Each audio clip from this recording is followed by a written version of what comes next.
الحمد لله وكفى وسلام على عباده الذين اصطفى أما بعد أعوذ بالله من الشيطان الرجيم بسم الله الرحمن الرحيم من يعمل سوءا يجز به سبحان ربك رب العزة عما يصفون وسلام على المرسلين والحمد لله رب العالمين اللهم صل على سيدنا محمد وعلى آل سيدنا محمد وبارك وسلم اللهم صل على سيدنا محمد وعلى آل سيدنا محمد وبارك وسلم اللهم صل على سيدنا محمد وعلى آل سيدنا محمد وبارك وسلم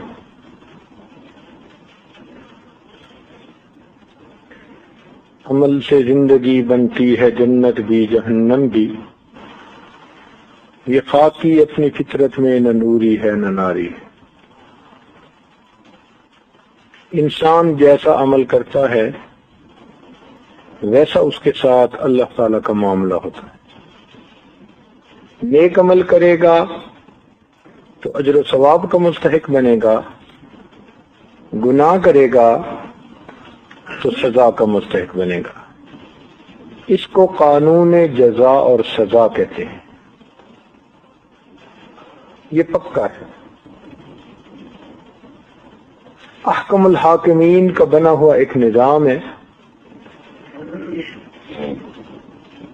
اسی لیے دنیا میں انسان جو کرتا ہے اس کا ریکارڈ تیار ہو رہا ہے۔ دنیا والے ویڈیو فلم بناتے ہیں،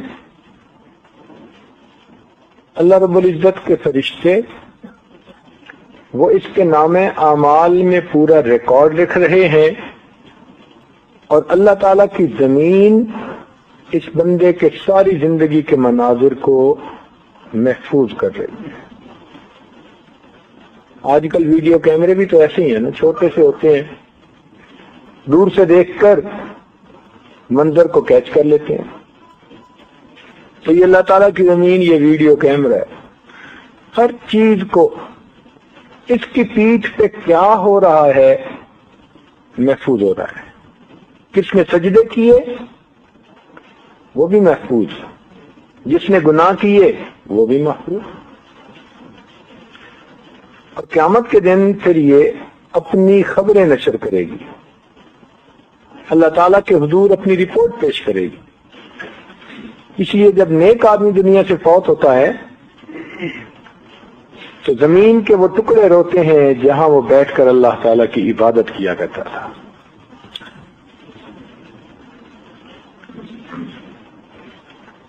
آسمان بھی روتا ہے، زمین بھی روتی ہے۔ حضرت سعد اللہ عنہ کی وفات ہوئی، نبی علیہ السلام ان کے جنازے کے پیچھے پنجوں کے بل چل رہے ہیں۔ صحابہ نے عرض کیا، اللہ کے محبوب ہم نے ایسے پہلے تو کبھی چلتے نہیں دیکھا۔ فرمایا، اتنے فرشتے سعد کی نماز جنازہ میں شرکت کے لیے اترے، مجھے پاؤں رکھنے کی جگہ نہیں مل رہی۔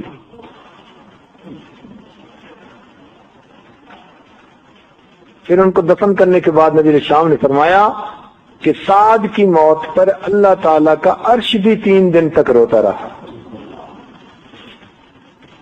تو نیک لوگوں کی جدائی پر زمین اور آسمان روتے ہیں،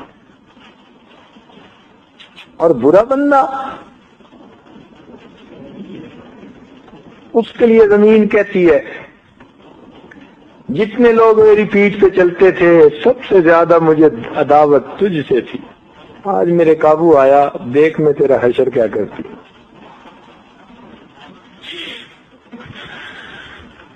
اس لیے اللہ تعالیٰ نے نافرمان جنوں اور انسانوں کو زمین کا بوجھ کہا۔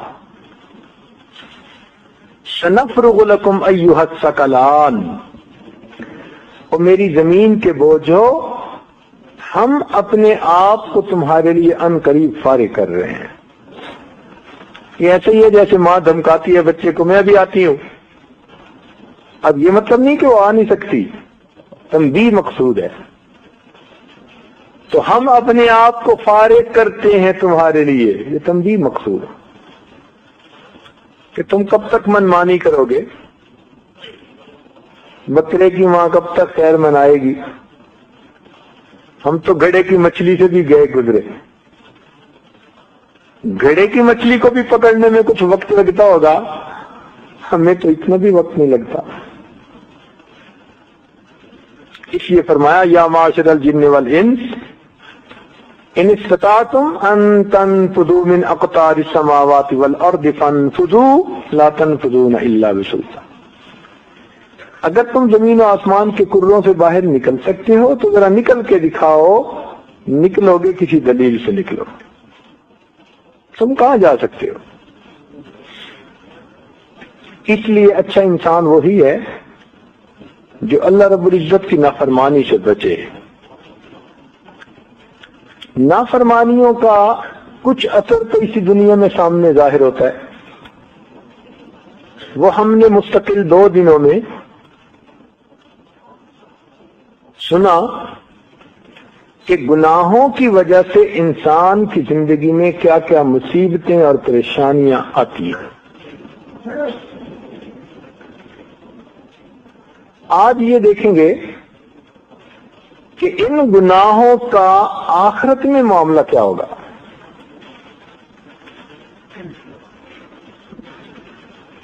تو ایک موٹا سا اصول یہ ہے کہ جیسا گناہ ہوگا ویسے اس کی سزا ہوگی. جیسی عبادت ویسے اس کا انعام، اور جیسا گناہ ویسے اس کی سزا. اب اس کی دلیل سنیے قرآن مجید سے کہ جو لوگ راتوں کو جاگتے ہیں، تہجد پڑھتے ہیں، شب زندہ دار ہوتے ہیں، رات کے آخری پہر میں رب کے سامنے مناجات کرتے ہیں، وہ اپنی نیند قربان کرتے ہیں. ان کی آنکھیں نیند کو ترستی ہیں، کام کاج کی وجہ سے تھکے ہوتے ہیں، نیند غالب ہوتی ہے، اپنے آپ سے جبر کر کے زبردستی اپنے آپ کو اس وقت جگاتے ہیں اور اللہ تعالیٰ کے حضور نماز پڑھتے ہیں. ان کے لیے پروردگار عالم نے جنت میں بہت انعام تیار کر رکھا. لیکن جہاں انعام تیار کرنے کا تذکرہ، وہاں یہ نہیں کہا کہ ان لوگوں کے دلوں کے سکون کے لیے ہم نے کیا بنا رکھا ہے، ان کی لذت کے لیے ہم نے کیا بنا رکھا ہے، بلکہ وہاں پر یوں فرمایا فَلَا تَعْلَمُ نَفْسٌ مَا أُخْفِيَ لَهُم مِّن قُرَّةِ أَعْيُنٍ. کوئی جی نہیں جانتا ان کی آنکھوں کی ٹھنڈک کے لیے ہم نے کیا تیار کر رکھا ہے. تو آنکھوں کا تذکرہ کیا اس لیے کہ قربانی آنکھوں کی ہوتی ہے، نیند بھری ہوتی ہے، سکنا مشکل ہوتا ہے، اپنے آپ کو جگاتے ہیں. ورنہ تو کہہ سکتے تھے کہ دل کے سکون کے لیے بھی وہاں بہت کچھ ہے، بدن کی لذت کے لیے بھی بہت کچھ ہے. تو اللہ رب العزت کچھ بھی فرما سکتے تھے، مگر نہیں. جیسی عبادت ویسا اجر. چونکہ عبادت کرنے میں آنکھیں جاگی، اس لیے اللہ تعالیٰ نے وہ نعمتیں تیار فرمائیں کہ جن کے بارے میں فرمایا کہ ان کو دیکھ کر ان کی آنکھیں ٹھنڈی ہو جائیں گی. تو جیسا عمل ویسا اجر، جیسا گناہ ویسی سزا. یہ اللہ تعالیٰ کا بنایا ہوا ایک نظام ہے.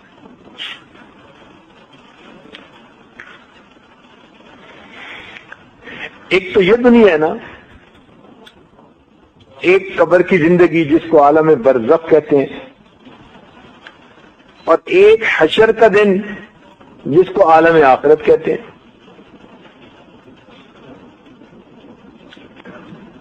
اب دیکھیے کہ جب یہ ٹیپ ریکارڈر ہوتا ہے نا، تو ایک تو ہوتی ہے آواز، اور دوسرا ہوتا ہے آواز کا ٹیپ ریکارڈر کے اندر محفوظ ہو جانا،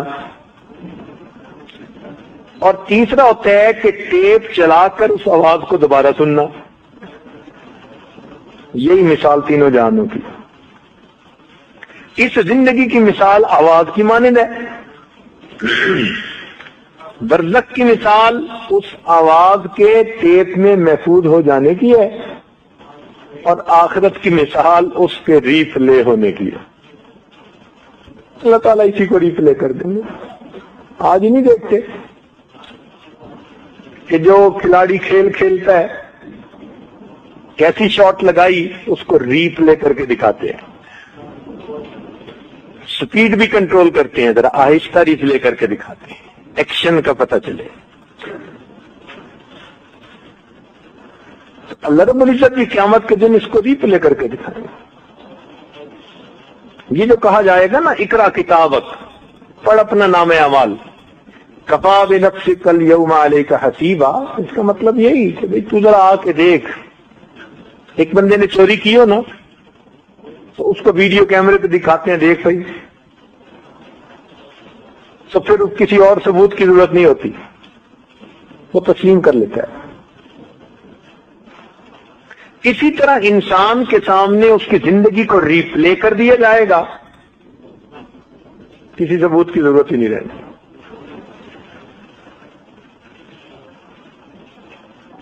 یومئذ لا یسأل عن ذنبہ انس ولا جان۔ دیکھا قرآن کیسی سچی سچی گواہیاں دے رہا ہے۔ وہ ایسا دن ہوگا کسی انسان اور جن سے اس کے گناہ کے بارے میں پوچھا ہی نہیں جائے گا۔ کیوں؟ یعرف المجرمون بسیماہم، وہ اپنے چہروں سے ہی پہچان لیے جائیں گے۔ فیؤخذ بالنواصی والاقدام،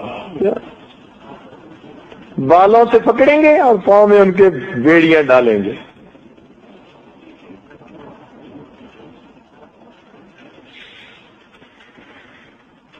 اس لیے فرمایا الدنیا مزرعۃ الآخرہ، دنیا آخرت کی کھیتی ہے، جو بوئیں گے وہی کاٹیں گے۔ گندمت گندم برویت جو دے جو، از مکافات عمل غافل مشاؤ۔ جو گندم بوتا ہے وہ گندم کاٹتا ہے، جو جو بوتا ہے وہ جو کاٹتا ہے۔ آج جو بوئیں گے کل وہی کاٹیں گے۔ کبھی نہیں ہوتا کہ کیکر بوئے اور اوپر سیب لگ جائیں۔ ہم اگر گناہ کے آج پودے بوئیں گے تو کل قیامت کے دن نیکیوں کے پھل نہیں کاٹ سکتے۔ اس لیے فرمایا فَمَن يَعْمَلْ مِثْقَالَ ذَرَّةٍ خَيْرًا يَرَهُ، جس نے ذرہ کے برابر بھی کوئی خیر کا عمل کیا ہوگا وہ بھی اس کو وہاں پائے گا، اور جس نے ذرہ کے برابر بھی کوئی شر کا عمل کیا ہوگا وہ بھی اس کو پائے گا۔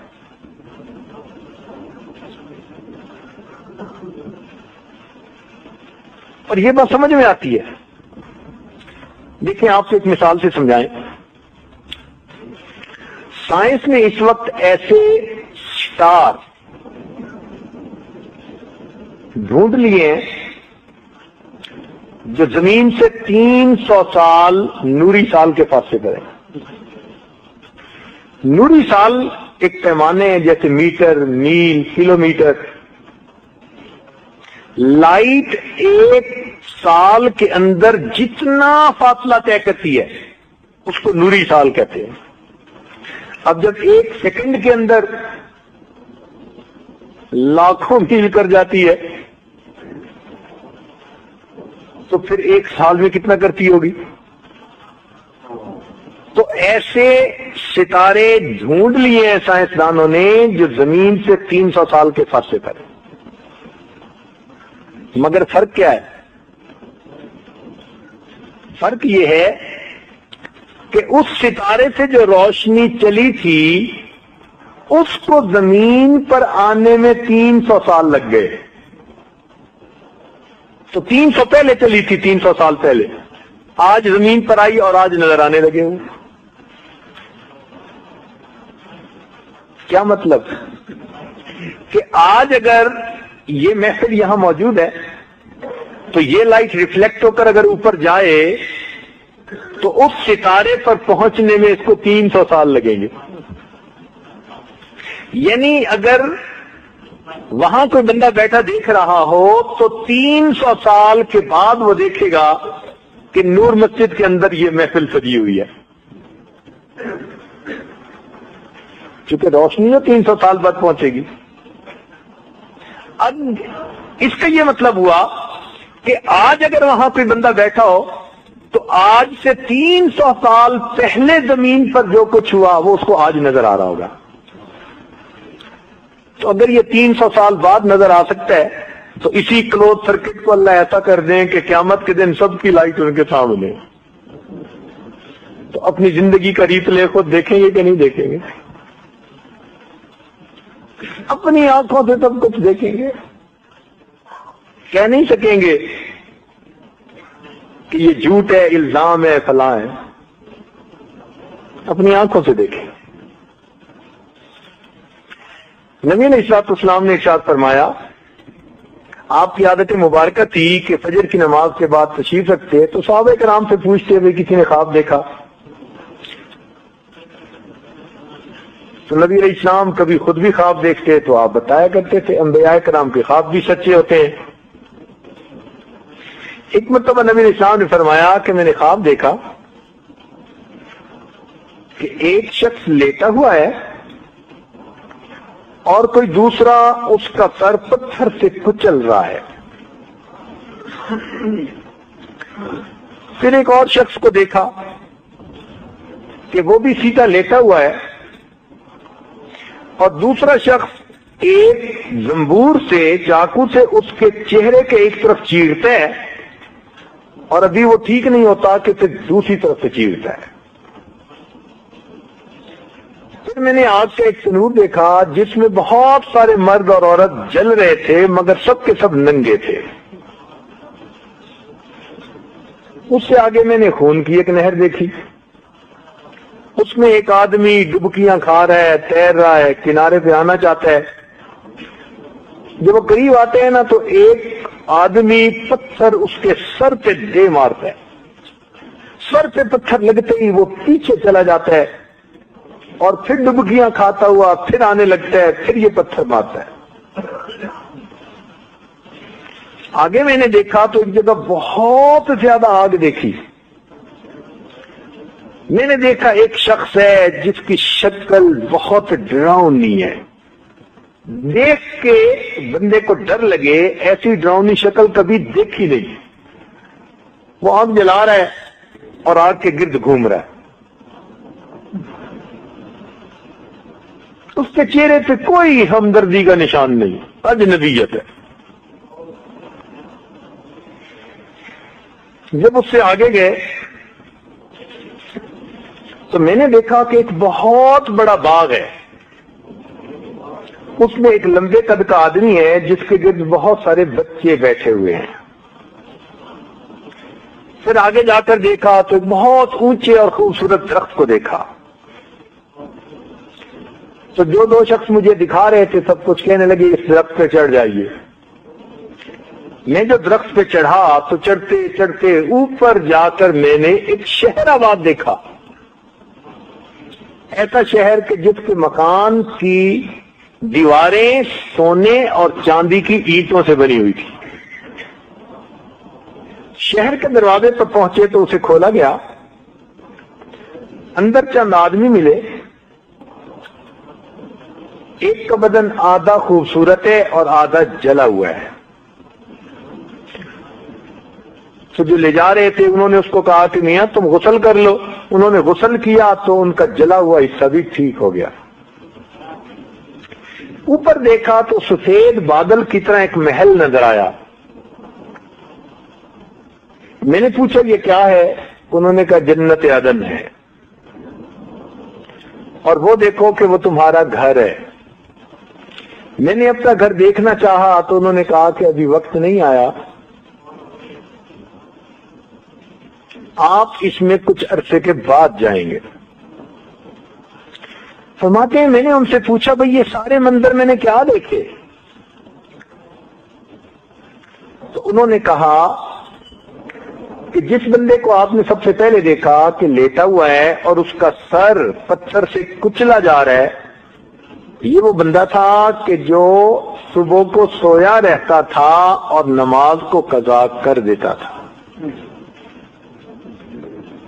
اس لیے اس کے سر کو کچلا جاتا ہے، سویا ہوتا تھا، اس کی نیند ہی نہیں کھلتی تھی۔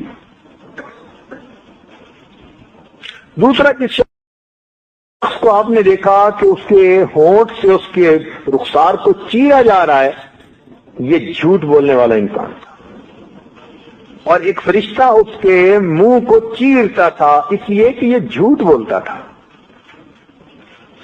تیسرے جس بندے کو دیکھا کہ وہ خون کی نہر میں یہ سود کھانے والا تھا جو ڈبکیاں لے رہا تھا،